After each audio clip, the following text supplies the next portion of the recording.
Welcome to the Athletes Performance Podcast, where two performance-minded physical therapists break down the evidence to improve overall health, movement, and performance for athletes and active individuals. All right, so episode 3 of the Athletes First Performance Podcast. Today, me and James are going to be talking about residencies, why we chose to do a residency, what we thought we got out of it, and then we'll get into a little bit of what we like to do for continued education. How's it going, James? I'm good, Josh. Today is a good day, nice and sunny again. Nothing really too exciting planned for the day, just hanging out, doing some things around the house. How about you? How has the transition been? It's been good. It's kind of my last week of not having to do anything before I start my new job tomorrow. So we'll see how that goes. It's always a little nerve-wracking, but it should be fine. But yeah, so let's get right into it. I guess you can go ahead and start, and then we'll flow through some of these questions. All right. So I decided to do a residency because I knew going into PT school, I wanted to work in high-level sports. So just from my experience in high school and college, being in a training room environment, and then being in like a high-performance training environment, that's where I felt most comfortable. So that's the type of clinic that I wanted to be in, and that's what I want to do with my career. In PT school, I never really got that experience. I went through 2 different outpatient clinicals. One was a really good one with Adam Smith down in Joints and Motion, and that was seeing a lot of general population patients. And then another one was at a big outpatient facility in the Chicagoland area. And again, that was just pretty much general outpatient. So I never really got to experience treating those high-level athletes, and I wanted to get better and more comfortable with that. So those are the big things that I was really looking for in terms of doing a residency. And one thing that I wish I would have done in school, and you did a pretty good job of this, is seeking out my own clinicals, or really going through clinicals that I thought that I wanted to work in the long run. So for any PT students listening, definitely seek out your own clinicals. I know we had that experience. They gave us an opportunity to apply for that Exos clinical. That was like at the very end of PT school, and I already accomplished both of my outpatient ortho clinicals, so I wasn't able to apply for that. But that's one thing that I wish I would have done during PT school. And what about you? What made you decide to do a residency? Yeah, so I did I think my clinicals were outpatient, inpatient, outpatient, outpatient, which I guess technically you're not allowed to do 3 in the same setting, but I kind of was able to finagle that. But my third rotation at Foothill Sports Medicine in Arizona, I was in Gilbert, Arizona. My CI he had done a residency, and he had taken his OCS test and everything like that. And he was by far the best PT I had worked for at that time. He hadn't been out of school for that long, and which was one of the things. It was like, if you haven't been out of school that long, but you're already this good at just being a clinician, that was just kind of something that I would want to kind of strive for. And he attributed it mainly to his residency. Now the clinic was pretty fast-paced sports medicine with general population ortho as well, but a lot of active patients. So he obviously had a lot of reps, and a lot of the PTs that worked at that clinic eventually moved on to working in some sort of sports team capacity. So he had a lot of reps. He had a residency, and he had already sat for his orthopedic certification, specialist certification. So all those things kind of led me to start thinking about doing a residency. And once I decided that I wanted to pursue that, I started to look into them, and just to see what you would get from doing the residency. And then I started to realize that, having that mentorship right away, and kind of getting exposed to a second school of thought from what we just originally got exposed to at MUSC, I thought would be really helpful. And then just generally, I like to better myself, and I do much better when I have a structured environment. And going through a residency gives you pretty structured, like a structured curriculum, and a I guess, a lot of resources as a young clinician to help you get better. So those are the main reasons why I like to do it. Yeah. So I mean, I didn't really think about doing it early on in PT school. I really didn't even know what they were, that they existed. But as I got through rotations and clinicals, I started to look into them a little bit more. So yeah, I did my residency at the University of Wisconsin. It was an orthopedic residency, so a little different from you. And I'll have you talk about a little bit what you did with sports. But yeah, my residency was formatted by me being at a satellite clinic about 2 hours north of Madison, where the residency was centered. I was at Advanced Physical Therapy and Sports Medicine in Appleton, Wisconsin. I started to, after looking into some of the residencies, I started to create a list of things that I really was looking for. And that list kind of stemmed from me speaking to a couple of our professors at MUSC to get an idea of what I should look at and where I should look. The biggest thing they recommended, which really helped kickstart my list, was to look at residencies that are part of a university, particularly ones that have a good history of putting out research, or just generally having a good reputation as far as PT schools go. So I mainly formulated my list based off that. I think I had a couple that were more, I guess, group based. I know like EIM has a couple residencies and things like that, but I really wanted to get into more of a university. But yeah, so I spoke with some professors and got an idea of where to look. And then I started to reach out to the program directors and asked a lot of questions about the curriculum and what the kind of day-to-day was like. I asked about one of the bigger things that goes into it as far as salary and how that would go, because going to PT school, you get student debt, you kind of want to start working at a full salary, but you can only do what you can do. So I thought that was a good trade-off. And then when I contacted the director, I asked also if I could talk to some former or current residents and ask them questions too. And honestly, just me asking the questions and getting their emails and talking to them got my name kind of in their head. And from my experience, I don't really know how many people apply to residencies, but when there's only maybe 10 to 15 people interviewing, you having your name in their head already kind of sets you above a little bit. So honestly, once you get your list and you start to ask questions and contact the director, I think that was a huge help for me, because it wasn't like I was some like star student like you were, being our valedictorian. I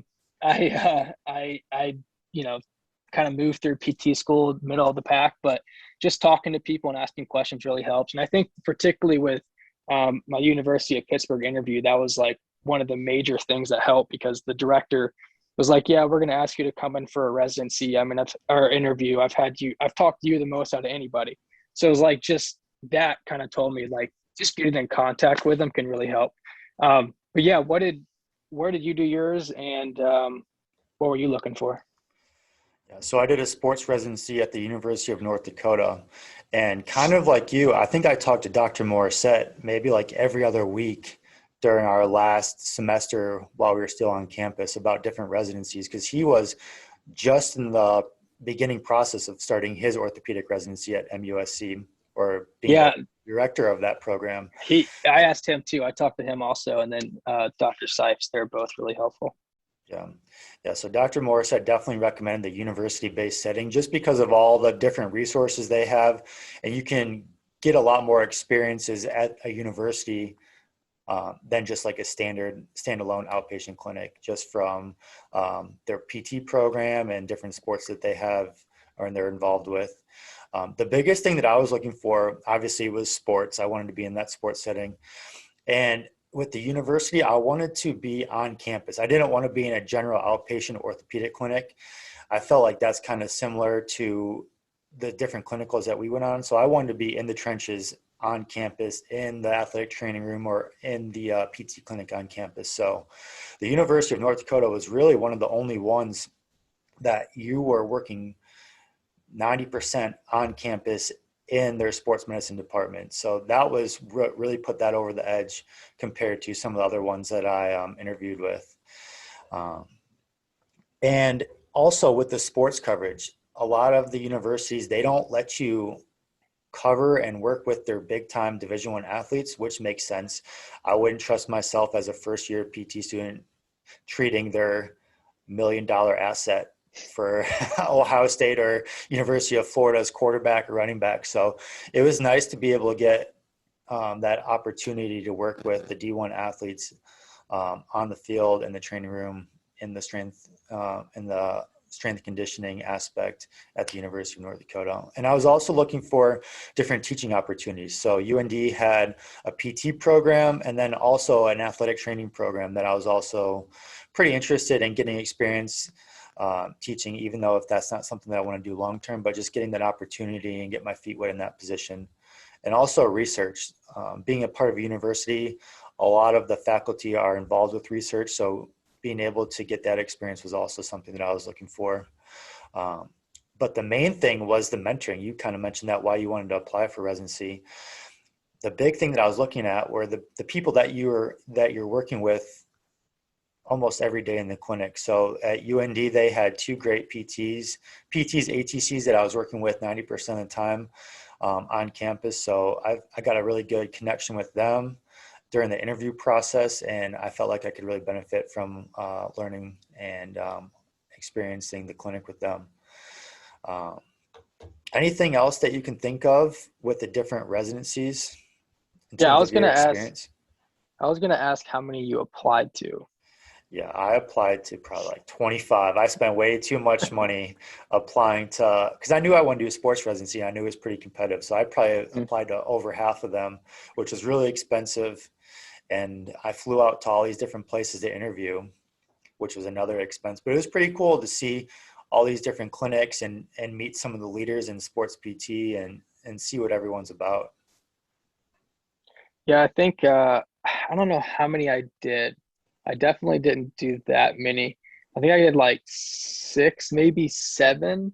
Kind of the opinion, like, well, if I don't get it, then I don't get it.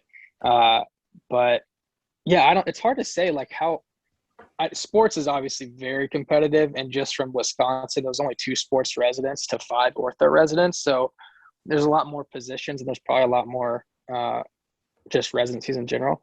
I just don't know how competitive it was to a degree. I mean, I didn't get interviews at all of them. I only got 2 interviews, but so yeah, I don't know exactly how hard it is. It's pretty much as long as you nail the interview, I guess you're gonna get it. I don't know, but yeah, I thought that was a good point to make. Is how many do you officially apply to? Because it's kind of like PT school, can't apply to all of them, so you kind of got to pick and choose. Yeah, I think if you want to do it, I would apply to all of them. Or anything. Like at Ohio State, I think they told me that they had over 50 applicants apply, and they brought in like 8 people for an interview for like 4 positions. Okay, well, if you get an interview, then you have decent you got a good odds. shot. How many interviews did you have? I went to Ohio State. I went to ATI in Greenville. I went to Houston Methodist, UND. And then I had some online interviews and phone interviews that I didn't do very well on. Like I think we talked about at Pittsburgh, I didn't do a very good job on the online interview. I forgot you interviewed there. Yeah, well, we can talk about the interview process, but yeah, it's you. I mean, honestly, you had more interviews than me, so you have a better perspective on it. But it's interesting. And another point to make is we had a buddy in PT school, Wesley, who he did the ATI sports residency a year after, like he worked for a year, right? Mm-hmm. And he worked at ATI. So even if you don't, even if you decide not to apply to residency right out of school, you may give yourself a better shot by working near or around, that, like, for example, ATI, that might get you a better shot to get in. Or doing But clinicals at the location where they do the residency.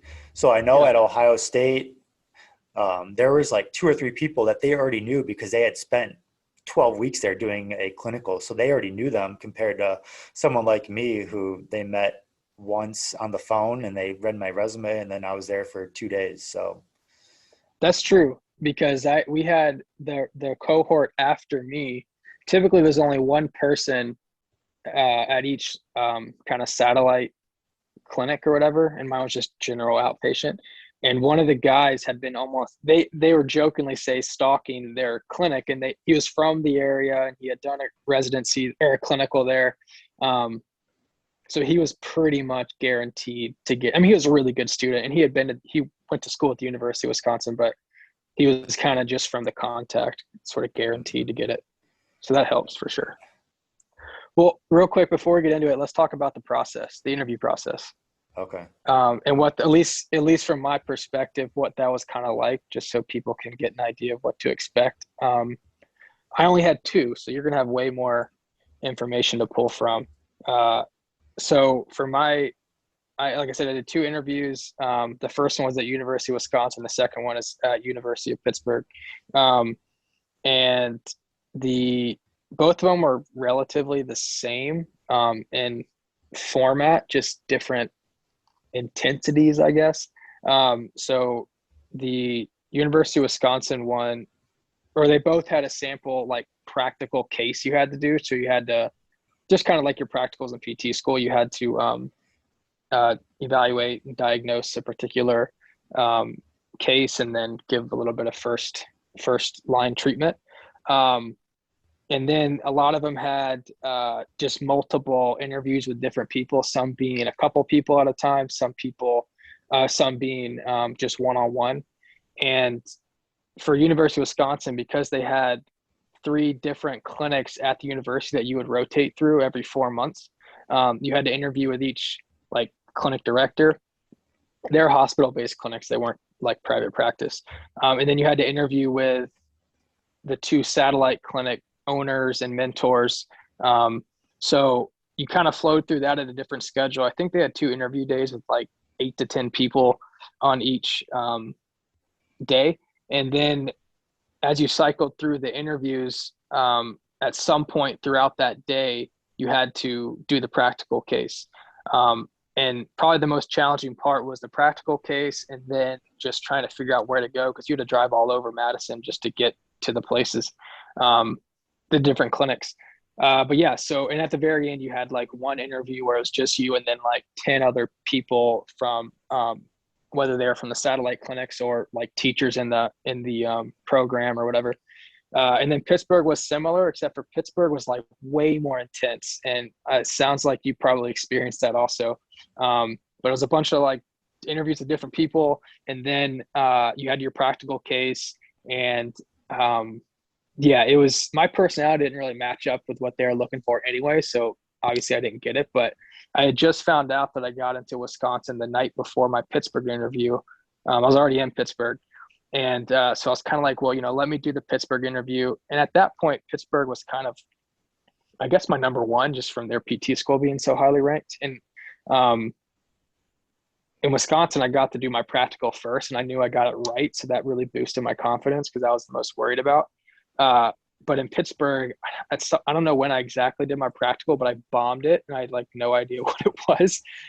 So that just kind of shot my confidence down. And then the rest of the interviews, I don't even know what they asked me, but I was just like making up answers because I didn't know the answers to them. So yeah, I just like, well, I guess I'm going to Wisconsin. Yeah. So what was it like for you? I know you had, like I said, you had a bunch more than I did.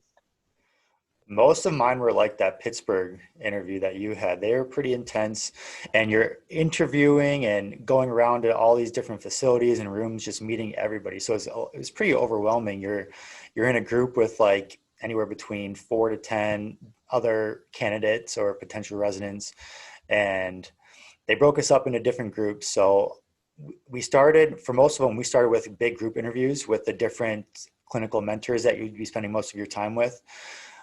You go through that carousel, meeting with like three to 4 different groups of interviewees. And then we all presented some type of patient case study or research that you performed in PT school. So that was pretty intimidating. I didn't do any type of research in PT school, so I would definitely recommend for students that want to get into a residency, research looks really, really good, especially if you can do research in a topic that you're interested in terms of like sports orthopedics.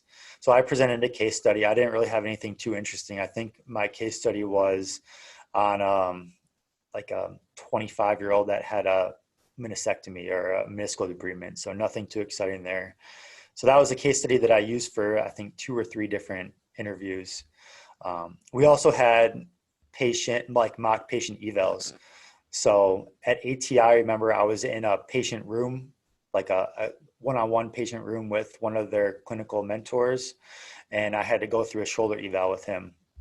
And then at UND, I was in a big room with all of the clinical faculty, and I didn't. Well, yes, I did. So they had a PT student in there. So they gave me a little bit of history, and then they said go through a full shoulder eval with this person. And I did the shoulder eval, and then they would just throw things out like different range of motion, different tests, and they would just kind of feed me the answers. The student didn't really do anything, but they would feed me the answers. And they wanted to see where I would take it and where I would go with the information. At UND, they also asked me to present something that I want to do research on. So I thought that was a little bit more interesting. So I was doing something with the landing air scoring system to see if we can do like a field-based test to determine what athletes are at risk for ACL injuries. So that was a little bit better than doing like a patient case study. So I like that. Overall, it was a fun and challenging process. It was probably one of the more intense interview processes that we'll go on. So it gave you good experience early on in your career. And it was just a good learning experience to see where you stack up in terms of other residents, other potential students, and the people that we interviewed with all gave us good advice. Even if you didn't get the residency, they gave you good advice on what to work on and what you should do to improve your resume. So I thought it was helpful overall. Pretty nerve-wracking process, that's for sure. Yeah. So once you got into your residency, what was your day-to-day? Who'd you treat? What did your clinic look like? Things like that. Yeah, so it was a single resident setup. So I was the only PT resident that year. And it's pretty interesting because I was actually a member of the sports medicine department. So I was separate from the PT program. The PT program was housed in the med school, and I was working in the Center of Sports Medicine on campus in their pretty much like athletic training facility. So it was a standard PT clinic, like I said, with 2 PTs/ATCs that were my direct mentors that I worked with every day. And the clinic was right next to the athletic training room. So all the athletic trainers and athletic training students were housed right next door, which was awesome because we developed that really good relationship, which I think is important for any type of sports PT or ortho PT. Now, I was also right next to the weight room. So all the strength coaches were housed in the main weight room that was probably 100 yards away from our PT clinic. So it was really easy access to go talk to them whenever we needed. And the setup was pretty much treating 90% of D1 athletes. So anytime an athlete had surgery or an injury that wasn't getting better from working with athletic trainers, they'd be sent to PT. There were some local high school kids that would come in from the clinic if they knew the PTs that were already working there. And then sometimes some UND students, some just like general pop students would come in if they had something like surgery or like an ankle sprain, they'd come in for a little bit. And the clinic was pretty cool because we had athletic training students that would do rotations through that clinic that served as our aides. So we would see like 1 to 3 athletes per hour. So depending on which athlete needed a little bit more attention, I would spend most of my time working with them. And then the athletic training students would work with the other 2 athletes. And we would try to match it up to where like if the athletic training student was working with football, they would work with that football athlete. If one of them was working with hockey, they would work with the hockey athlete. So it was a good learning experience for me to help manage PT aides or techs or assistants. And then it was also a good experience for them working with their athletes that they're seeing every day.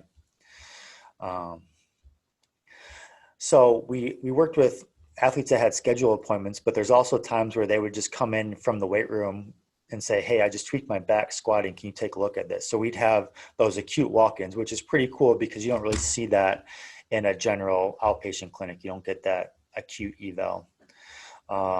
So most of my time was spent there. And we can go into more of a specific day-to-day in terms of what our schedule looked like. But most of my day was spent in the Center of Sports Medicine. I spent 10 hours a week in a hospital-based outpatient clinic just so I could fulfill the different standards of residency, because you can't only see the athletes. You need to get a little bit of experience working with general pop and some different things like knee OA or rotator cuff repairs that you probably won't see too much in the younger athletes. And then I also went down to Fargo once or twice a month to the Sanford Sports Power Center. So that's a hospital-based outpatient performance center. So they just wanted me to see how that setting was a little bit different than their general outpatient clinic, as well as the clinic on campus.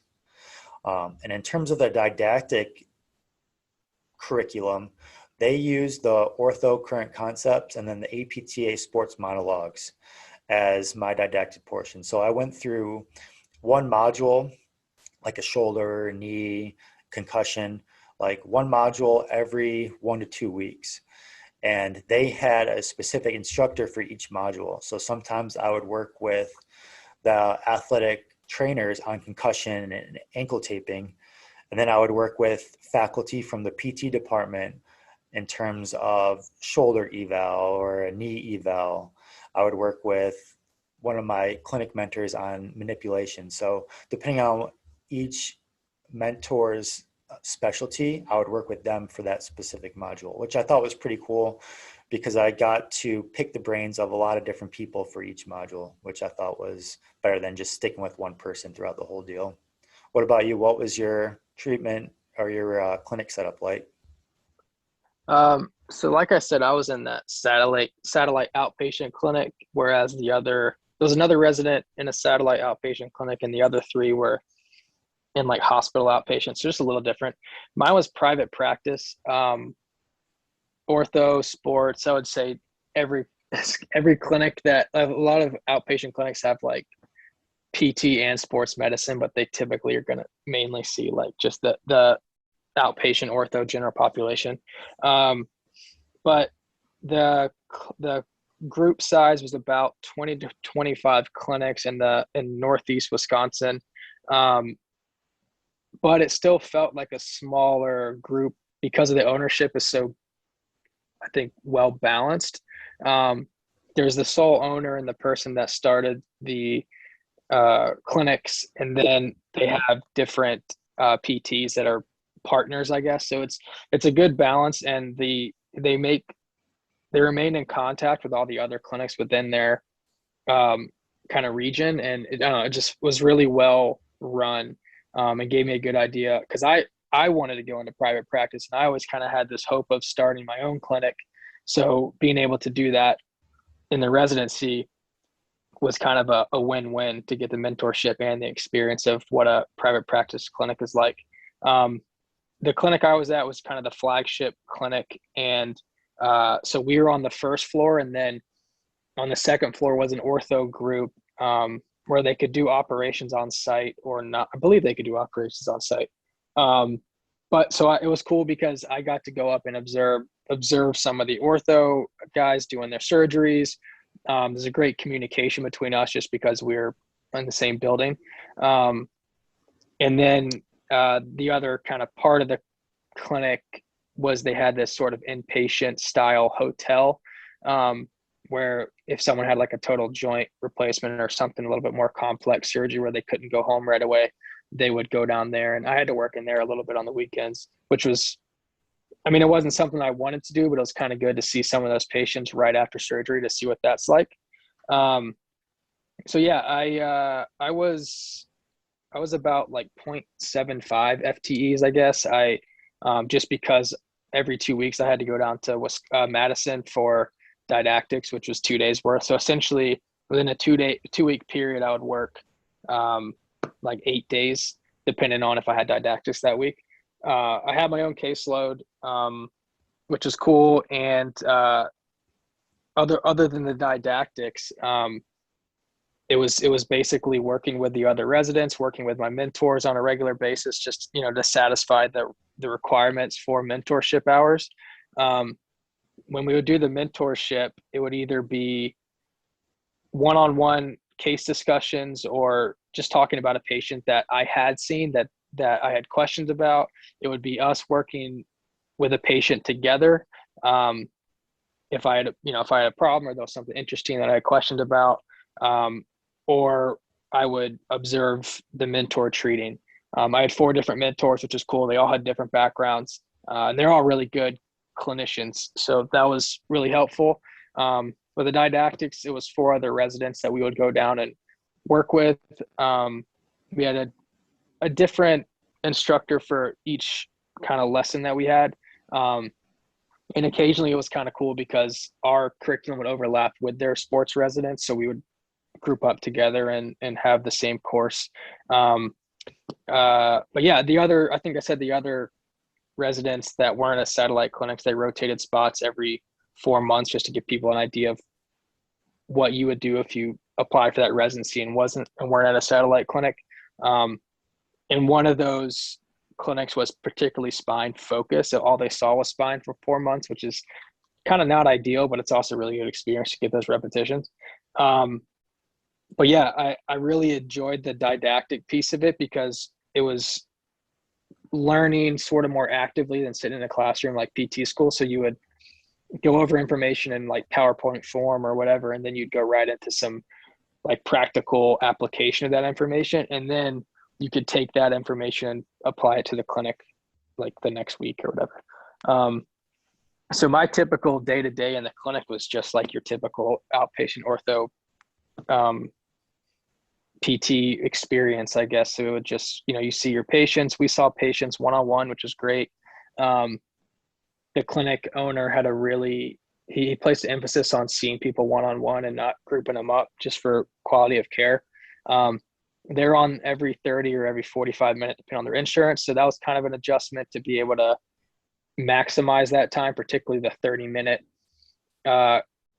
patients, and then trying to maintain your schedule and not get behind when you'd have 30-minute, 45, 30-minute. Because it's really easy to get behind in a 30-minute patient, particularly if they show up like 5 minutes late. So that was the typical clinic day. And then the didactic days, it was just us all coming together. We could share our clinic experiences since we're all at different places, and then we'd learn together, apply it together. And then we had a pretty tight knit group. So afterwards we'd always like go out and grab a beer, get dinner or whatever. So that was, it didn't feel like PT school where you have to sit in class all day. I guess it was a little bit more fun. So you were the only resident, so you didn't really get to work with other residents? No, that's one thing that I wish there was at least one other resident so we could bounce ideas off each other and continue to learn. But I would say like I spent so much time with the athletic trainers and the athletic training students, even though they're a couple of years younger. They were, I guess, kind of my counterparts with being my partner for different things. And when we would practice manual therapy, I would just grab the athletic training students in the clinic and say, hey, let me come practice on you, like manipulations or dry needling. So that was cool, but I wish I would have had at least one other resident with me to, again, kind of bounce those ideas off of. Yeah, I thought that was cool. Sometimes there's a little bit of a competition between all of the residents about like who knew what, but in general, it was pretty cool. And then we're all, pretty tight still afterwards, and we'll ask each other questions. And so it's you learn from each other, but you also just make more connections, which is always helpful. Mm-hmm. Anything else to add to your day-to-day? Yeah. So my day-to-day, I had pretty much 2 parts to my week. So Tuesdays and Thursdays were pretty similar to yours. I would start at 8. I would go from 8 to 12 in the sports med clinic on campus. And then on Tuesday and Thursday afternoons from 1 to 6, I would work in that outpatient like hospital system. So that was more one-on-one. I think we did 1 patient every 45 minutes in the hospital system. So that was pretty standard outpatient clinic. I try to keep my Tuesday, Thursday mornings less busy in the clinic just because I didn't have a lot of time. So I try to keep everything structured a little bit more like 1 to 2 patients per hour, 1 to 2 athletes per hour. My Monday, Wednesdays, and Fridays were my fun days. So I started at 8 and usually front loaded the athlete treatment in the mornings. So probably from 8 to 12 again. And then in the afternoon, I had a lot of free time to do pretty much whatever I wanted. So if we want to set up mentoring sessions, we try to do like 2 planned mentoring sessions per week for like 1 to 2 hours, just so we could stay on track. But the best thing about my day was it was such an informal setting where insurance isn't really a big deal in the athletic setting.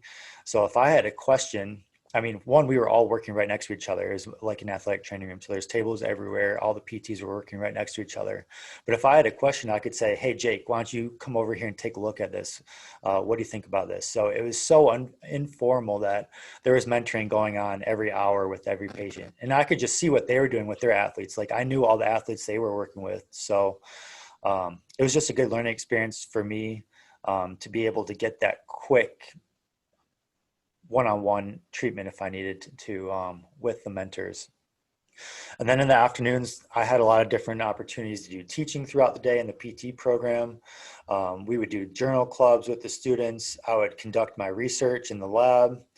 I'm trying to think what else I would go spend time in the weight room with the athletes. Like I worked with specific sports in the different times of the year. So like in the fall, if I want to know what football was doing, if they were doing a morning lift, I might get in there at 6 a.m. and watch them do their morning lift. Or if they had a specific practice in the afternoon, I might just leave the clinic early and go work with athletes on the field at practice if I was working with a specific athlete at that time. So it was very flexible, which I really appreciated. I wasn't just stuck in that clinic mode all day. So that was the best part about it, just a super flexible schedule, and they let me do whatever I wanted. So in the summer, I pretty much spent all my time with football. I would start at 5:36 a.m. for pre-practice taping and treatment, watch their practice from 7 to 9, go to lunch with them, and then do more treatment in the afternoon with them. So that was probably the highlight of residency for like their fall camp period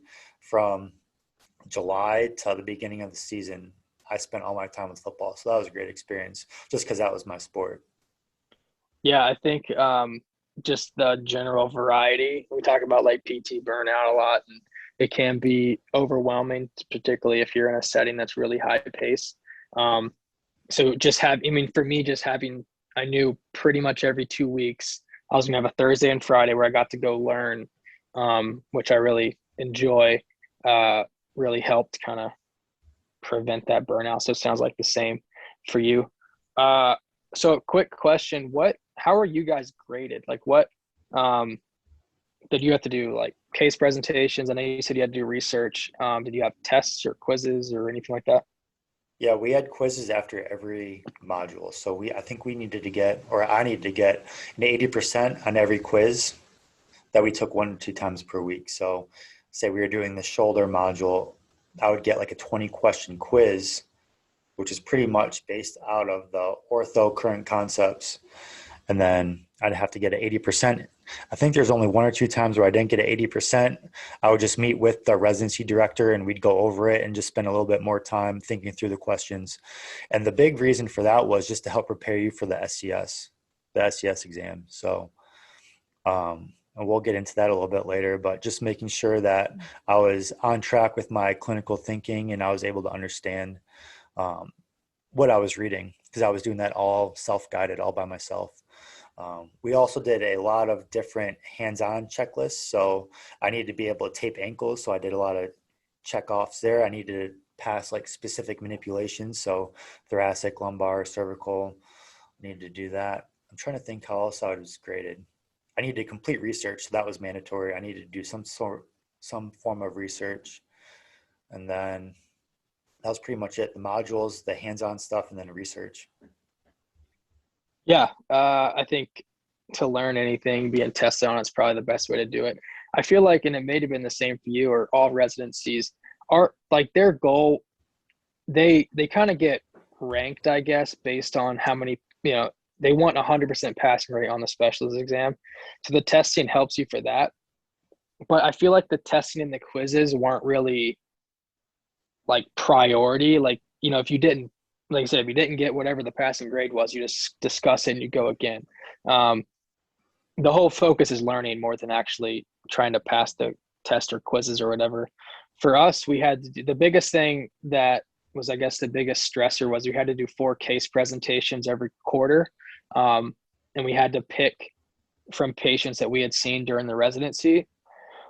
And there was like body parts. You had like lower extremity, upper extremity. I think there was like lower spine, upper spine, I think. lower spine being lumbar, upper spine being thoracic or cervical. But yeah, so you had to write up your case study. You had to provide supporting research. I think it was just you only had to have one particular uh, article, and they wanted high qualities. But it's hard because the first one you've only been working there for 3 months, so you don't have a ton of like a whole like library of patient experiences to pull from. But then as you go, you kind of start to treat somebody and like, okay, I might use this person for a case. Let me make sure I get all my information. Um, but those are always stressful, but always, like once you finish, you're like, okay, cool. That was helpful. And I feel good about that. But I remember one of them, the case was really good, but the article I chose was like crap. And I didn't really know, because I didn't really know how to appraise research at that point. And the journal I'd pull from wasn't like the highest regarded journal out there. So they'll tell you that, like, they don't really hold back on the questions that they're not trying to make you like cry up there, but they'll ask you some hard questions, and why didn't you do that? Why didn't you think of this? Or why did you do that? And then like, why'd you pick that article? It's not very good. Yeah. But and then we had I don't remember if we had like tests. I think we had a test I think we had a mid, like kind of like a midterm, and then a final test that was formulated just like the OCS.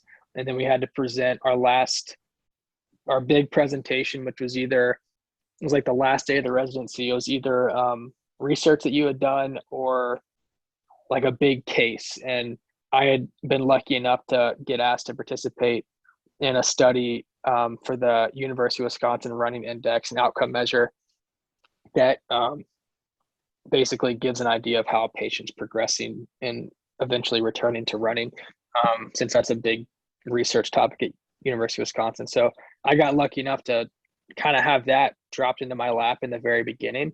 It didn't go as smoothly as far as the actual research.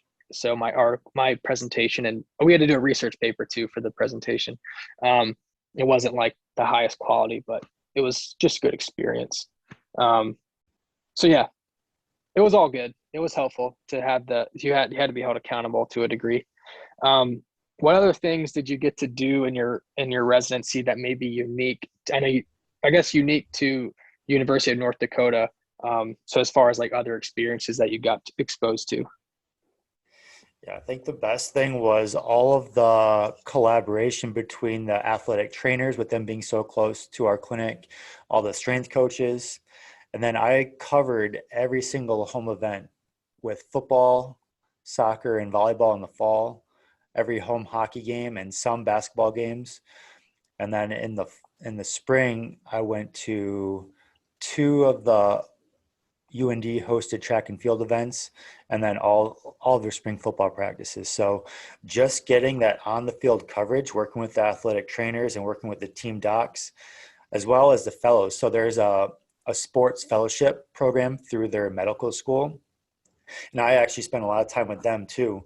They would come and watch me in the clinic. I would go watch them in the clinic, see how they worked with their athletes and clients or their patients. And then they did a lot of diagnostic ultrasound. I had never been experienced or exposed to that. And that's what the team docs used on the field or as their first line of like imaging with any type of acute injury. So they would do diagnostic ultrasound to assess like labral tears, muscle strains, meniscal tears. So I thought that was pretty cool, being exposed to that. And then just working in the weight room with different sports, being able to help understand, okay, what are your goals? We're talking with the strength coaches. What are your goals and what are you trying to achieve during this part of the season? And that helped me modify my programs with the athletes. So if they're already doing this in the weight room, I can let them focus on that with their strength coach. And then maybe they're not really quite ready to start the high level sprinting and jumping with the team. Maybe we can do that and focus a little bit more one-on-one care with them in PT. So just being able to coordinate care was also something that I thought was very valuable. And then teaching. So I actually helped start an elective course in the spring going off of more of like functional movement screen, selective functional movement assessment, kind of teaching the students how to break down movement in more of a systematic way. So it really helped me discover how I assess people, and then being able to teach the students was a great experience. Anything from your end that was a little bit different than just standard treatment in the clinic? Yeah, I think I got to observe surgeries, which may be pretty standard. I don't know, which was cool, just to see what it's like, before you see the patient. Um, my particular location, they did a lot as far as community outreach, community care. So I got to be, I guess, sort of like a frontline sort of PT like you are, where you have to do a quick evaluation occasionally and just see what's wrong and give them treatment. Um, so they had like a big music festival that came into town, and I was the PT for any of the musicians that needed something. And most of the time it was like some manual therapy, or it was a lot of like kind of forearm, like elbow, wrist, hand stuff that you don't really get a lot of experience with. So that was good. And then they had a big performing arts center, and they had some pretty big time shows that would come in. I'm not a super like follower of the performing arts, but it seemed like some big time shows where I was the PT backstage, that if someone, because those people really put their body through work and they're traveling all the time. So that was a population that I didn't expect to be able to see. Otherwise, I got to do some teaching assisting. I wish I could have done more. It's just, I think that the residents in Madison would do it every week or so. And then we would come every 2 weeks when we had didactics. But that was awesome. And that kind of led me into my, like my love for teaching and hopefully doing that in the future. And then we did a dry needling course, which is free, that came through my clinic. They made sure all residents had taken a dry needling course. And then we got to go to CSM for free. Yeah, for free.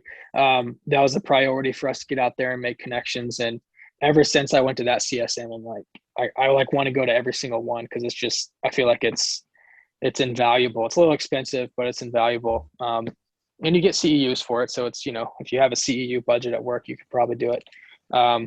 So those are the main things off the top of the head.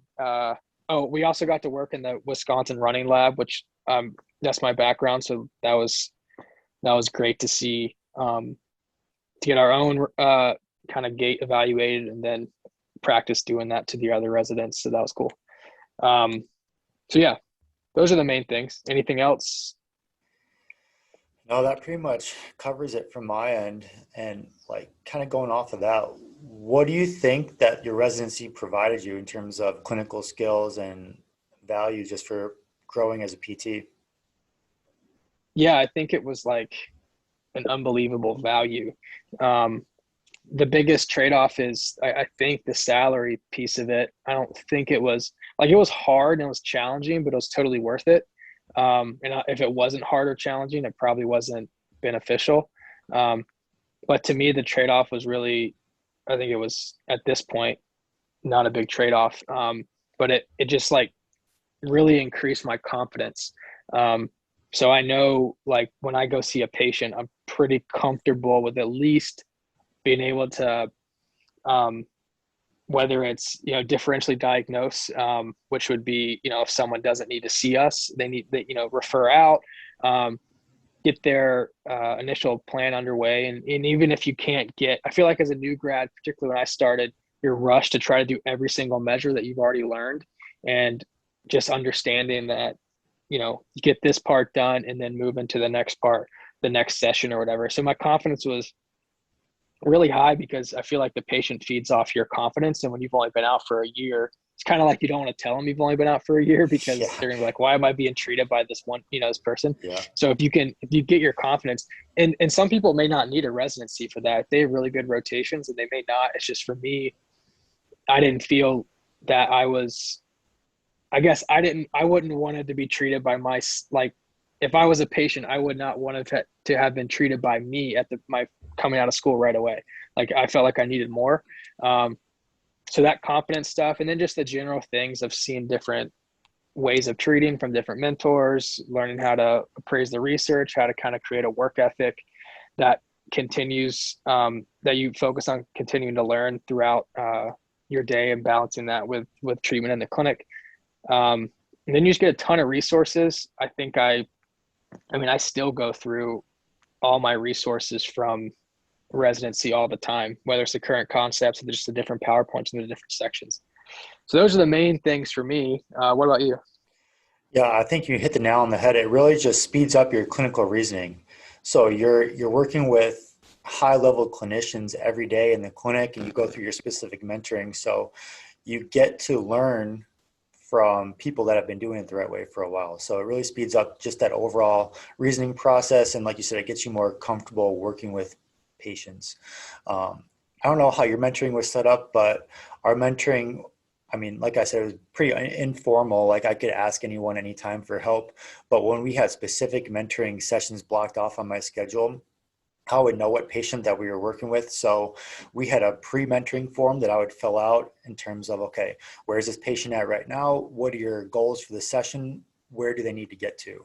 So I'd fill all of that out pre-mentoring, and then we would go over that with my mentor like a couple minutes before, and then he or she would watch me treat, and they would chime in anything during the session. And then there was a reflection form, which I thought was the most beneficial. So it said, okay, what went well? What could you have done better? Where do you need to go in the next session to make sure this athlete gets to where they need to go? So that reflection piece is something that was built into the mentoring that was amazing. And a lot of times, like right now, we don't have time, or I don't have time to do that because I'm seeing patients one after the other, and I don't have that specific time dedicated to reflect all the time. So that reflection really, really makes you think, okay, am I doing the right thing for this athlete? Am I on the right track? Is there anything that we need to change? So having that standard was something that was so beneficial during the residency. I think that standard is important, because when you're in a setting that everybody is, even clinicians that have been doing it for 30 years and they're continuing to work on bettering themselves, that I think that just sets a precedent for your career, which is helpful. If you're in a clinic, where it's kind of stale and people are just doing the same thing that they've done for the last 20, 30 years, you're just not getting, you don't have, like I said, you don't get that work ethic. Like you don't get exposed to that right away. And I think that in itself is an issue. And one of the other things I would add and recommend, and I recommend it to students that I see that are on their rotations, and something that I did, I think I did it pretty much. I mean, it got less intense as I went, but I did it the whole year, where I would look at my schedule for the next day, and at night, because I was basically just doing residency stuff the whole time, while I was there, that was my focus. I would write down like the patient's name and what I was going to do with them the next day. And I would write it like, we talk about reflection. I would write it like, okay, this is what they did last time. This is what I wanted to move on to. If they come in and they're feeling better, we're going to do this. If they're feeling worse, we're going to do this. And just doing that. And then kind of looking back at the previous thing I wrote for that patient, like earlier that week, really helped drive in that clinical reasoning also. Yeah.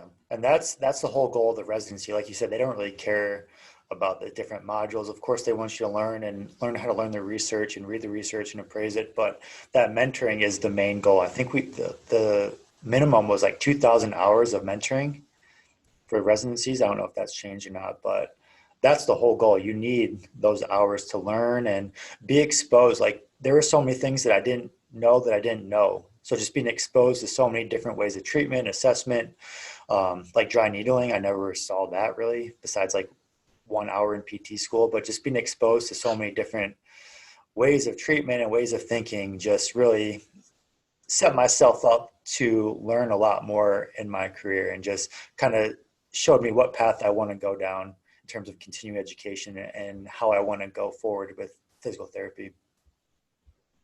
Yeah, it was like I said, it was super, super helpful. Okay, so obviously once you finish the residency, you go through all the different ways they're going to test you and see what you've learned.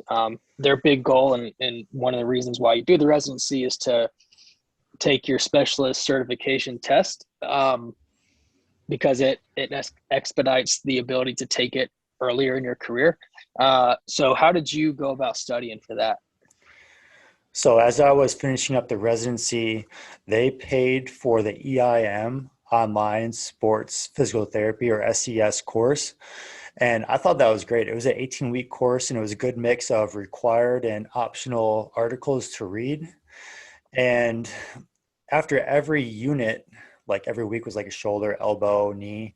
After every unit, they gave you multiple study guides of, okay, you should be able to fill out and answer these questions off the top of your head because that means that you actually know the information in terms of testing. They also had, I think, 10 to 20 question quizzes at the end of every module as well, just to get your brain thinking, okay, how are you going to answer these um, test questions that are going to be similar to what you see on the actual exam. So I thought that was pretty helpful. And then breaking it up into an 18-week course, it gave you more time to study and it kept you on track. So there's so much information on these board exams, you can kind of get overwhelmed. So just breaking it up into different modules and having that week by week breakdown really kept you on track and made it not so like overwhelming. How about you? I did the same thing. I don't think they paid for my EIM certification or course. I don't remember. All I know is the cost of that and the cost of the test was a little bit overwhelming, but I think I used Yeah. some Con Ed. I used some Con Ed money for that, and it does count for CEUs, so you don't really have to worry about getting your CEUs that every 2 years or whatever, because you pretty much cover it. But yeah, so I used the EIM course, and then I used residency material. I kind of relooked at the test that we had taken in residency for a little bit more, I guess, just questions. And then they said to really look at the current concepts, the ortho current concepts. That's something that they did give us at the beginning of the residency.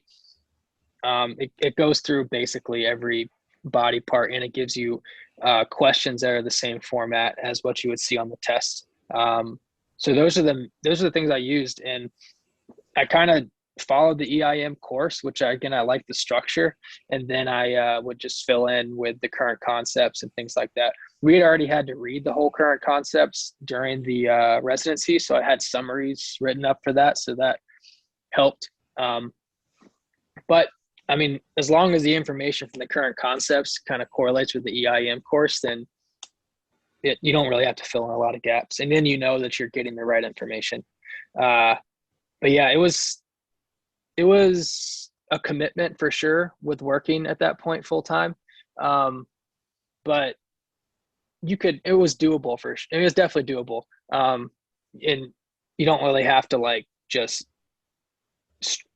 go hard as far as studying like every single day when you're not working. You can take a little bit of breaks if you need it. You just don't want to get too far behind on the week to week structure of the EIM course. But yeah, there's other ways to do it, but we both kind of took the same route. Did you use MedBridge at all? Because I know they have different tracks for SCS and OCS. No, I did not. No, I didn't use MedBridge. I think I've had a membership to MedBridge before, but no, I had just heard the EIM course was like the way to go. Uh, but I'm sure both are good. I don't Yeah. really know. Yeah, so the main thing was the EIM for both the SCS and the OCS. And then I had a MedBridge account from residency.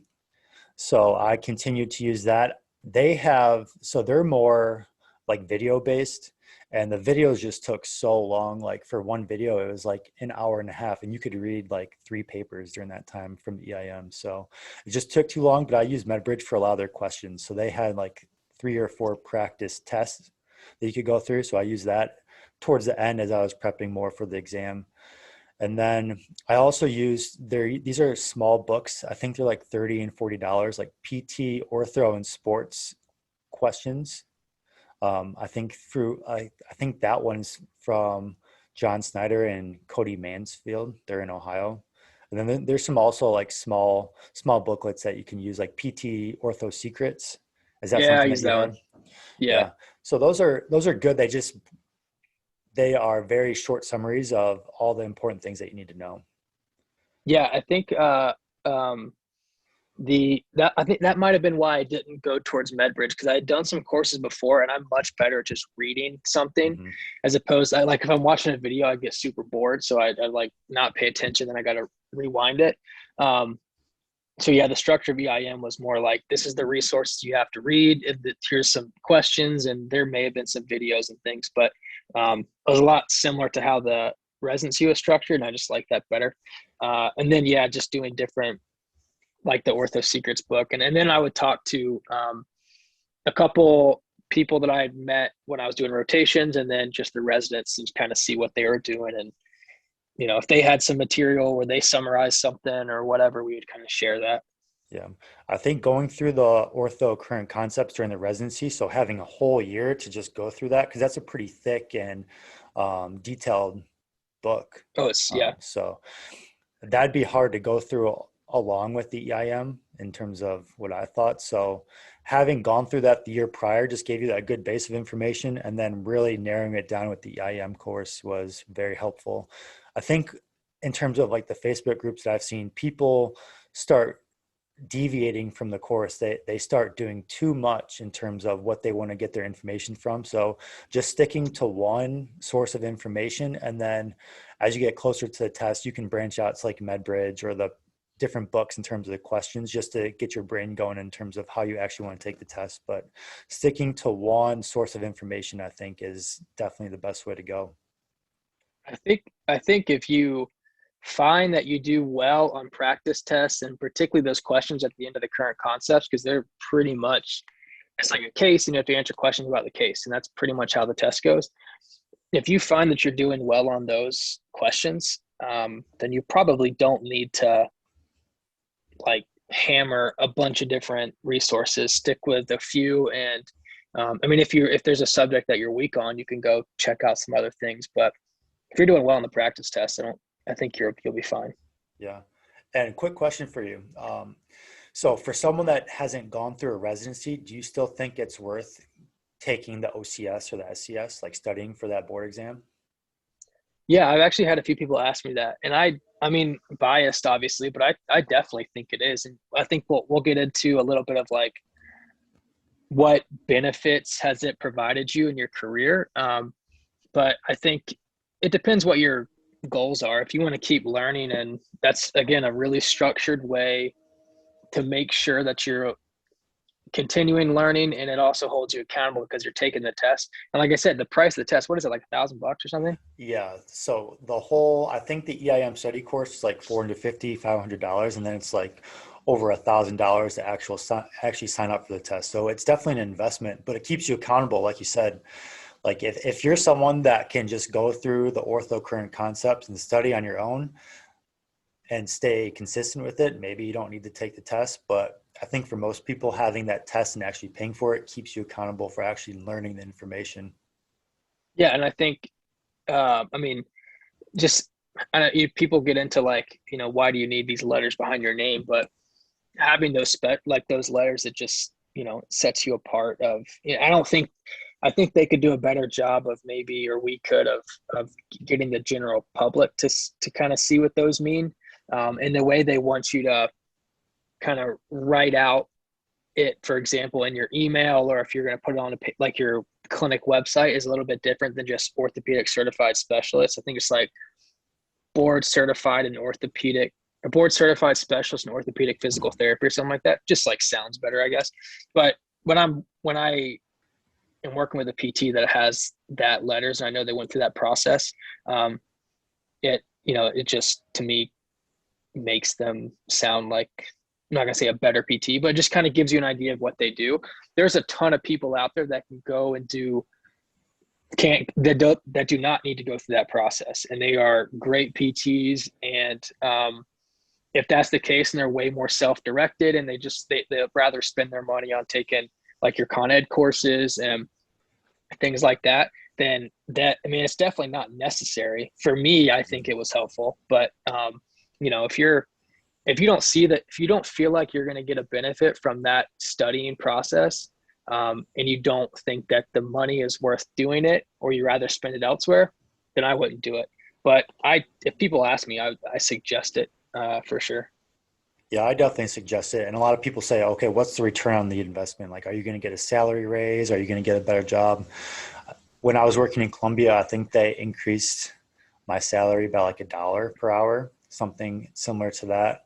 But I think just the value it provided me in terms of clinical reasoning and knowledge was just so much more beneficial. Feeling more confident with your treatments and knowing that you're doing the right thing with your patients. And that's way more valuable than a pay raise, just for your own satisfaction of knowing that, okay, you know what you're doing, you're confident in what you're doing, and you're giving the patient the best outcomes. And I think with that confidence comes like less stress, Mm-hmm. because you're not like freaking out about what you're going to do with somebody because you have a little bit more of a background. Um, and that's worth, and over a salary increase, that's worth Oh yeah. everything to me. And then I don't know if it really helped me get certain jobs. I definitely have interviewed for certain jobs and they said, we know you're up to date, or we know your quality or whatever, because you have that, I know you, because you're a specialist or whatever. So like that tells me that there's definitely looked upon positively, but it depends on the clinic. Like I came into my first job after the residency and I was immediately a clinic director. That has nothing to do with my specialist certification, I wouldn't imagine. And the people in that company didn't really like value that process. I might have been the only person that went through that process in the, as far as I know, in that whole group. Um, so if there's a place you want to work and they're all certified, then you're going to have to be certified to get a job there. Just unless they know you and you have some crazy credentials about where you've worked previously or you have connections, they're going to look for that. And I think for you, trying to work with like high level sports or the sport team, like you're going to have those just straight off the bat. Um, Mm-hmm. just because, they know that you went through the process and it's not easy. Um, I don't, I didn't notice any sort of like salary changes. Maybe I wasn't pressing that hard enough, but I didn't notice any of that. For me, it was like, well, I'm coming out of residency and I'm making a full-time salary compared to what I was making. So that's great. Yeah. But yeah, I think just like I said, confidence equals less stress for me. Um, and I think it does set you above when it comes to jobs if that area where you want to work values that certification. And for me, I want to work at a place that values that, because Mm-hmm. that means that I know that they're staying on top of things. Yeah, I think if you just take a quick look at someone's resume and they have those letters behind their name, that kind of puts them in a category above. Doesn't mean that just because you have that, you're a great PT, but just by the looks of it on paper, if you're sending your resume to like a random job that you don't know the people, that puts you a step above. They still have to know like your personality and like your treatment style and all of that, but I think it just looks good right off the bat in terms of applying for jobs.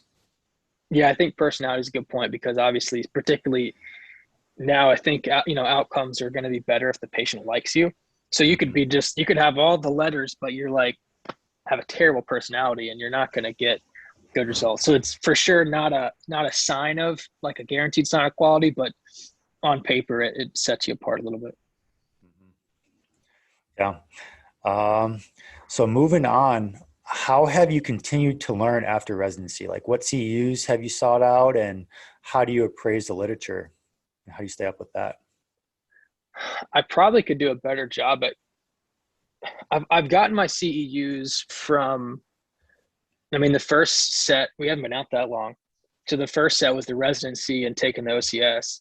Um, and then I've also gotten a lot from having a PT student, because I think I cover my CEUs so far with that. I think as I get farther out for my next requirement, I'm going to have to be a little bit more diligent about taking courses. I really like the online stuff, just because you can kind of move through it at your own pace and there's less time commitment for a particular weekend. I definitely think doing it in person's um, probably more valuable, just based on you have to be there. It's intensive for 2 days, and then you can still have those same resources on the back end. And then you also make connections just by working with other PTs. Um, but yeah, so courses, I think I did the dry needling course in residency. I did a strength and conditioning course. in the clinic, and those are the only two. I mean, COVID kind of messed a lot of stuff up, but those are the only two in-person ones actually that I did like a muscle energy technique course when I was in residency, but I don't really use that. But then I'm a member of the sports section. I was ortho section, but they tend to have similar benefits, so I went with sports. And you get access to JOSPT and Sports Health and the International Journal of Sports PT. So I'll just go on there every 2 weeks or so and just look at the new whatever's come out or things like that. I have taken a few virtual mini courses of Adam Meakin's. I've been looking a lot at Eric Mira's knee course. I haven't actually taken it yet, but I like to do those. I think I might get a membership to MedBridge once I start this new position with some Con Ed money, because I think that's pretty good value for the cost. But yeah, otherwise, and then just like you said, appraising the research. There's a really good little mini course by Eric Mira. I don't know if it's free or not. He has a form that you can get that it asks you questions like, does this study have this? Does this study have that? And if it checks all those boxes, it's considered higher quality.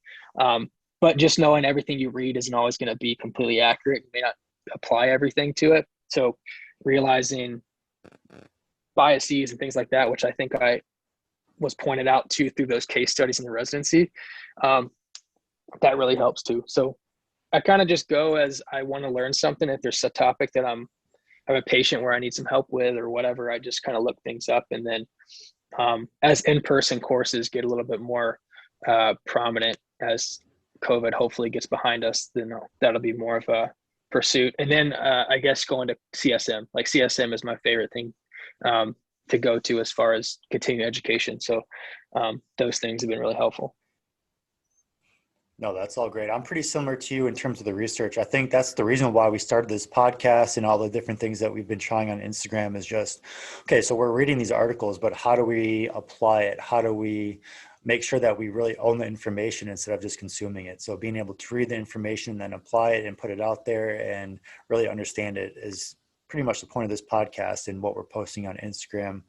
So yeah, staying up with, so I'm a member of the APTA as well, sports section. So you get JOSPT, Sports Health, International Journal of Sports PT. So those are pretty much my favorite journals to go through, as long as British Journal of Sports Medicine. And then being a member of the sports section, I don't know, I think we've talked about these a little bit, but they do those weekly webinars, especially with the sports performance special interest group. So they do weekly webinars every Thursday. So I've been keeping up with those, and that's a really great way to learn through like Quinn Hennick and Scott Morrison.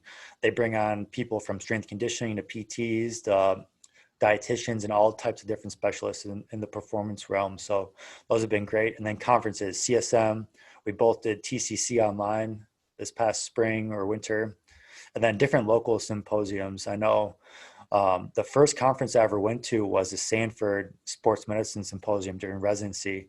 And that was a pretty cool experience, just learning from the different medical doctors, all the PTs from around the country that they brought in. So conferences are really great just to open your eyes to see what's out there in terms of just getting outside of your little circle of PTs. And then I'm also a member of the NSCA, so strength conditioning certification. So I do they put a lot of free online resources out in terms of webinars that I follow, along with reading different strength conditioning books and podcasts in their journals. And then with CEUs, I actually did a lot of continuing education early on. I think the first course that I actually did was SFMA and the FMS through Gray Cook.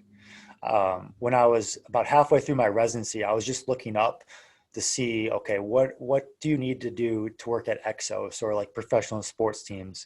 And they all recommended being FMS and SFMA certified. So that's what really brought me to Gray Cook's attention. So I read his book during the winter break, because we got a winter break during the residency, and then took the SFMA. And then I was able to go through like Owens recovery science, blood flow restriction training during the residency. And then they also brought in part of James Dunning's group, Spinal Manipulation Institute. They brought in their level 1 course in the spring during my residency. So I was exposed to all that. And then I knew I wanted to go through dry needling because Jake, one of my main mentors, he's a fellow now through the Spinal Manipulation Institute. So he was really good with manual therapy in terms of manipulations and dry needling. So that was the first thing after residency that I sought out. I took the level 1 again in the spring of my residency. And then the next course I took after residency was level 2. So upper and lower body. And then I just, whatever I'm interested, I kind of, like you said, I kind of just dived into that. I've gone through, I've gotten into CrossFit quite a bit. So I've gone through Ice Physio's courses on level 1 and level 2, advanced management of like CrossFit or fitness athletes. I've dove into like Kelly Starrett's mobility WOD. Now he's the Ready State. So his level 1 course. Just anything with assessing movement. I think that's my favorite thing about physical therapy is just being able to assess movement and then being able to assess it, determine what's wrong, and then having the skills to correct it either through exercise or manual therapy or lifestyle modification. So those are really the courses that I've sought out since graduating. I think too, and I guess, and total good point that I didn't even comment on was this podcast is kind of something that we decided to do just to, I guess, hold us accountable of continuing to learn things. And I mean, it's fun to do also, but it's definitely a way for us to kind of just get our thoughts out and back and forth, have conversation. I think that's one of the things that me and you have done is we go back and forth with different resources we find or different questions or whatever. And I think having a couple people that you can do that with really helps as far as not official CEUs, but as far as continuing education. And then again, not an official CEU by any stretch, but I think being on social media and having a couple people that you follow can be helpful. Just as a, hey, check this out. Or a lot of people will post like, oh, this paper has been out for a long time and it's really quality. I base a lot of what I do off this. Because like you said, you don't know what you don't know. So it just helps you expose yourself to some different things that you may not think of. It just, I guess, kind of gives you easier access. You do have to be careful with social media because, you know, all posters are going to have a bias. Even this podcast is going to have a bias. So you have to kind of sort out what you value, and you can't base everything you do off one particular either like social media personality, podcast, course, research paper or whatever. So you kind of got to take bits and pieces of it, apply it to the population that you're seeing and what you find to be valuable. But yeah, there's a lot of stuff, some free, some very expensive, just depends where your priorities are. Mm-hmm. Yeah, and going off of that, who are some PTs that you look up to, either in person or online?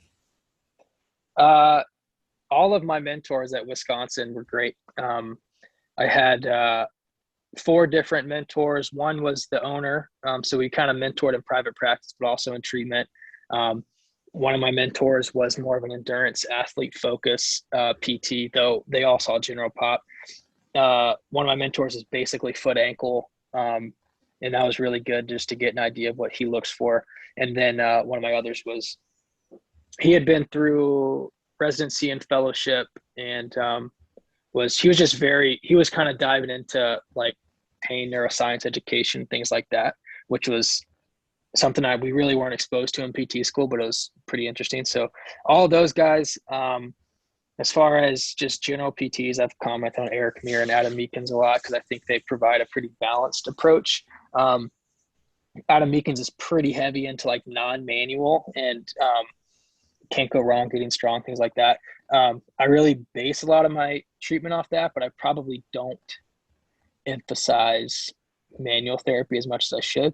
Because there's no point in swinging one way. There's a bunch of different camps, and swinging one way only is probably not helpful. I think just the biggest piece is if you're doing something, you got to educate, and I think that they do well with that. Mike Ryman, he's a professor at Duke University. He does a lot with the hip, but he's really balanced and pretty level-headed with the things that he puts out. I tend to lean towards PTs, like I said, that aren't too far into one camp. I think it's good to have PTs that are in different camps because you can learn from it, but I like people that are more level-headed. Um, a couple others for running in particular, Chris Johnson, Brian Heiderscheit, Evan Nelson was my mentor with my final research project at University of Wisconsin. He developed the UWRI, their running index outcome measure. He's probably like the smartest PT I've been around, just the smartest person I've been around probably. And then I do like to dive into pain science and how it applies to treatment in the clinic. So I like Greg Lehman, Adrian Lowe, and Lorimer Mosley.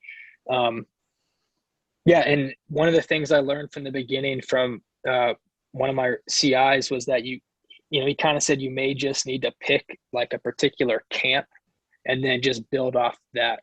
So his camp was Postural Restoration Institute, but he had such a big foundation and everything else that you can kind of build off of that. I don't think I've done that, but sometimes that might be find your foundation, whether it's from a mentor or whatever, and then build off of that. What about you? Who do you have? Yeah, so similar to you, my mentors from UND are the people that I contact pretty regularly in terms of just patient care or like career wise, like what steps should I take to get this position, or what do you think about this? Like I contacted them about, I finished my SCS. I was like, should I just do my OCS or should I hold off on that? And they said, you're already in the study mode, just take the OCS. So just career mentorship and direct like PT mentorship. Those guys at UND have been great. And then in terms of just general physical therapy and movement philosophy, I really like Gray Cook and Kelly Starrett. So I'd say those are my two big mentors in terms of just the way that they think about their models of movement, treatment, and training. So I try to base how I think off of their models of thinking and the courses that I've taken from them. So they've been both in high performance, but also just promoting better lifestyles and movement practices for the general population, just to help people before they get injured. So making sure that they have good models of movement and get out in front of the injuries instead of waiting for them to come into the clinic and just being reactive. So that's what I really want to get into in terms of my PT career, just not waiting for people to come in injured and been dealing with stuff for 10 years. Okay. Just getting out in front and say, hey, if you have a nagging shoulder injury, this is what you should be doing to make sure it doesn't get worse. So I think that's a lot easier than waiting for people just to come to you. And then in terms of specific things, like with sports PT, it's big in the shoulders and the knees. So anything shoulder, I look for like Mike Reinold, Kevin Wilk, Lenny McCrena. With the knee, those guys can fall into that category as well. But also Eric Mira, like you said, he puts out a lot of great information. Dan Lorenz, so he's big into the APTA, the NSCA. He's worked in the NFL, so he's a great PT for clinical knowledge and clinical research. As well as, like we mentioned in our last podcast, like Lynn Snyder Mackler. She's been great in terms of ACL research and everything that she puts out from the University of Delaware. And then, like I mentioned earlier, I'm a big CrossFit fan at this moment. So anything from Zach Long, he's based out of Charlotte, North Carolina, and the Ice Physio Group. He's a great resource. He's been pretty influential with social media, and he puts out a lot of great content. So those are the people that I'm looking for in terms of their websites, their social media, and see how they think in terms of how I can utilize their movement models and their treatments with my patients. Yeah, I think it's cool because like we have different, and we have some people that overlap. We also have different ideas and who we like and who we kind of follow. So we kind of, I mean, obviously we don't treat the same way. We don't evaluate the same way. But if I have a question on, for example, earlier last week maybe we were talking about the SFMA or the FMS or Kelly Starrett and his stuff. So that's where you have way more experience in that, and you've taken those courses than I do. But then, if you have a question about running or, maybe a little bit more of like pain education, because I've worked with that more, then so it's a good balance. So definitely, like I said before, utilize your colleagues and people like that to help. So do you want to summarize your general thoughts on why you should do a residency and what benefits you got out of it? Yeah. So if you're like me and you knew coming into PT school that you wanted to work in sports, I think going through a sports residency is the number one way to get your foot in the door, get that learning experience under your belt, be exposed to new ideas. And it's the quickest way to learn. If you want to become good, get a mentor. So if you want to keep on learning, set the stage early on without developing bad habits, go through the residency, get through that mentorship, and going from there. And I can't even remember what else you asked me. That was good. I was asking you to Yeah. summarize why you think residency is good. And I would just add that if you're trying to get a residency, you're trying to really, I guess, any job, but particularly residency, don't be afraid to contact them, get your name out there. I think that that's more valuable than at least get you the interview. And then when you're studying for the certification test, if you decide to take them, just have a structure, work through it, and just decide if you think that would be beneficial, because the cost is pretty significant. And to summarize, one more thing is that we aren't saying that you have to do a residency or you have to take a specialist certification to be a good PT. It just depends on how you learn, where your priorities are, and there's plenty of good physical therapists that have done one or the other. So I think it's personally beneficial, but it's definitely individual to the person. Anything else to add? Or are we good to close this up? I don't know how long this has been, but it's been interesting. It's been pretty long. So just one more thing off of what you said. So if you're not doing a residency, find a job early on to where they are dedicated to learning and investing in you. I know a lot of PT clinics that say early on, oh, we have a mentorship program, but it's so busy. Like once you start working, everything's about money. I mean, I don't blame them, but everything's so busy. You're not going to get that direct one-on-one mentorship in just a general practice. So making sure that you take a job early on, that they're actually going to invest in you and spend time teaching you and helping you, and not just give you 1 week's worth of material to read and then throw you out to the wolves treating 40 hours a week. I think too, something you can look for is what's their Con Ed budget, and what other maybe specialist certifications or whatever that you can see that they've that their other PTs have taken. That'd be a good indication of where their priorities are. Yeah, exactly. So I think that's a wrap. That's good for today. And thanks everyone for listening to the Athletes First Performance podcast. Again, we're hoping to put out a podcast every 2 weeks, and our next one is going to be diving into the shoulder. So we're going to talk about our general evaluation for the shoulder and specific treatments based off populations and what we find. So thanks everyone for listening. Check out the podcast notes and our website. Thanks for listening to the Athletes Performance Podcast. If you have any questions regarding this episode or future episodes, please be sure to reach out on social media or our website.